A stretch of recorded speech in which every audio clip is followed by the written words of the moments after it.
This is my Pocket 3. By the way, this is a little flap I bought, or a cover for the factory case that it came with, because I kind of like the way that you can close it up. Because I did drop the Pocket 3 in the stock case once and it flew out. So this kind of prevents that from happening, kind of, because it's not really the most secure lid, but it works. Anyway, I'm off topic.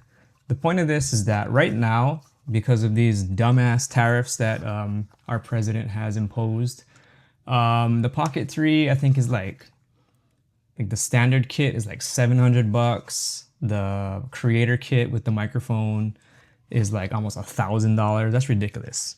This is a great camera. It is not worth that much money. And that's what this video is about. So I'm talking about the camera that I'm shooting on right now. This is my Sony ZV-1.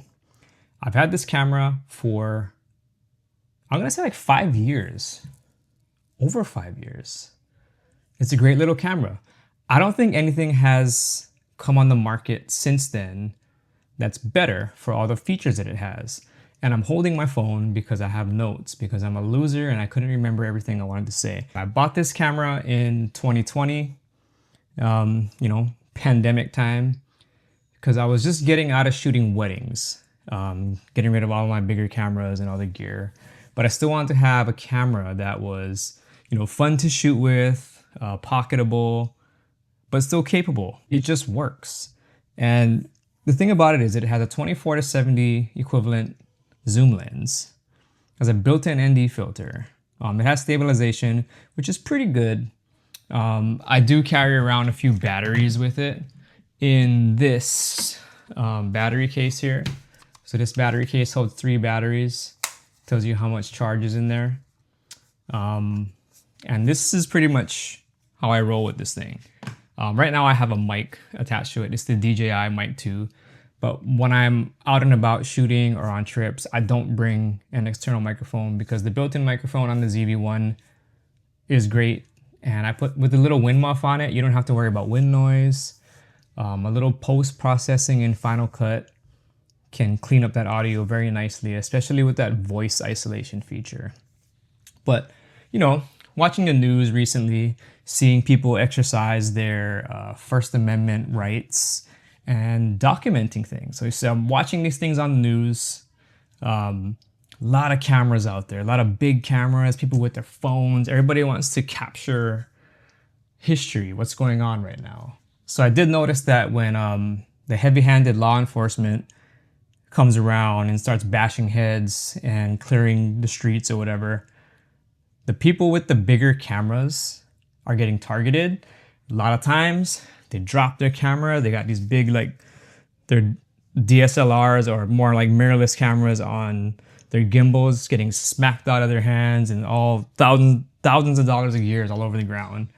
And it got me thinking that the ZV-1 is kind of the perfect protest camera. Because like I said, it has that zoom lens.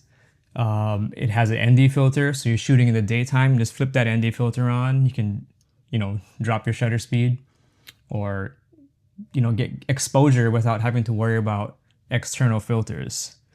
It's pocketable, so when the Gestapo comes after you, you can just stick that camera in your pocket and just run away. So the ZV-1 was good 5 years ago. It's good today. It's gonna be good well into the future. So like if you're looking for a camera that is gonna be your camera for capturing everyday life, travel, or people exercising their First Amendment rights, I mean, this is the one you want for those reasons I mentioned previously, like pocketable. If you gotta get out of a situation quickly, you can just stick it in your pocket, run. I mean, I know your phone can do that, but the quality in this camera is so much better, not to mention the zoom lens, as I mentioned a few times already. But, you know, now more than ever, it's important to have tools like this to record what's happening, because this is a part of history.